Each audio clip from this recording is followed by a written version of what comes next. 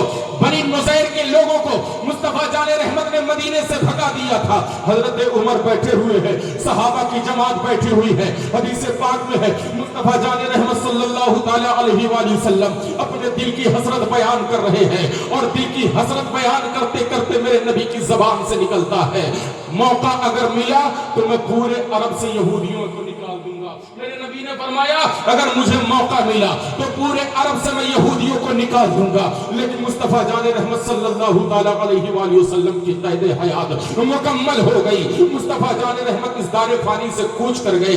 اپنی زندگی میں مصطفیٰ یہودیوں کو عرب سے نہ نکال سکے.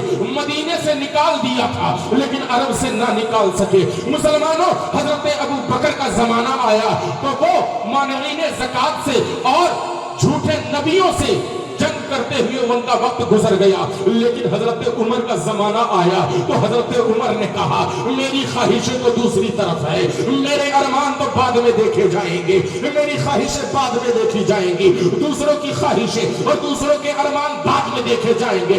سب سے پہلے اگر کسی کے ارمان کو میں پورا کروں گا تو مصطفیٰ جان رحمت کی خواہش کو پورا کروں گا، مصطفیٰ کے ارمان کو پورا کروں گا. مصطفیٰ کی خواہش کا احترام کرتے ہوئے حضرت عمر نے اپنے زمانے میں سارے یہودیوں کو پورے عرب سے بھگا دیا تھا، نکال دیا تھا، ان کو دیش بدر کر دیا تھا. نہ مصر میں کوئی یہودی، نہ یمن میں کوئی یہودی، نہ مکہ میں کوئی یہودی، نہ فلسطین میں کوئی یہودی، ہاں نہ مسلمان مدینہ میں کوئی یہودی، کہیں کوئی یہودی نہیں تھا. اگر اکے دکے ملتے تھے تو وہ کام کرنے والے ملتے تھے، جو مسلمانوں کے وہاں نوکری کرنے والے تھے وہی ملتے تھے، ورنہ ان کا گھرانہ نہیں ہوتا تھا. حضرت عمر نے سارے یہودیوں کو عرب سے نکال دیا. عمر کا نکالنا تھا، تاریخ اتہاس پورا موجود ہے، پڑھ کر دیکھو. عمر کا نکالنا تھا. یہودی عرب سے نکلے تو کیا ہندوستان والوں نے جگہ دی تھی؟ جواب ملے گا نہیں. کیا ایران والوں نے جگہ دی تھی؟ جواب ملے گا نہیں. کیا آپ کو شام والوں نے جگہ دی تھی؟ جواب ملے گا نہیں. کیا امریکہ نے جگہ دی تھی؟ جواب ملے گا نہیں. اے مسلمانوں، ساری دنیا میں یہودی 1350 سال تک بھٹکتا رہا لیکن کہیں اس کو جگہ نہیں ملی.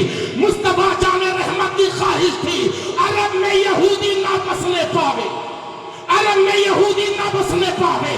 اللہ نے قرآن میں فرمایا کافروں سے دوستی محبت نہیں کرنا. لیکن اے مسلمانوں، فلسطینیوں نے ایک غلطی کر دی. مصطفیٰ کے جس خواہش کا احترام کرتے ہوئے حضرت عمر نے نکالا تھا، جب ہٹلر نے ان کو نکالا تو فلسطینیوں نے بلا کر اپنے دیش میں ان کو بسایا تھا، یہودیوں کو مہمان بنایا تھا، خود بھی کھاتے تھے، بیٹھا کر کھلاتے تھے، ننگا ہوتا تھا، کپڑا بھی پہناتے تھے، رہنے کے لیے گھر بھی دیتے تھے، خاندان بسانے کے لیے زمین بھی عنایت کرتے تھے. اللہ اکبر کبیرہ.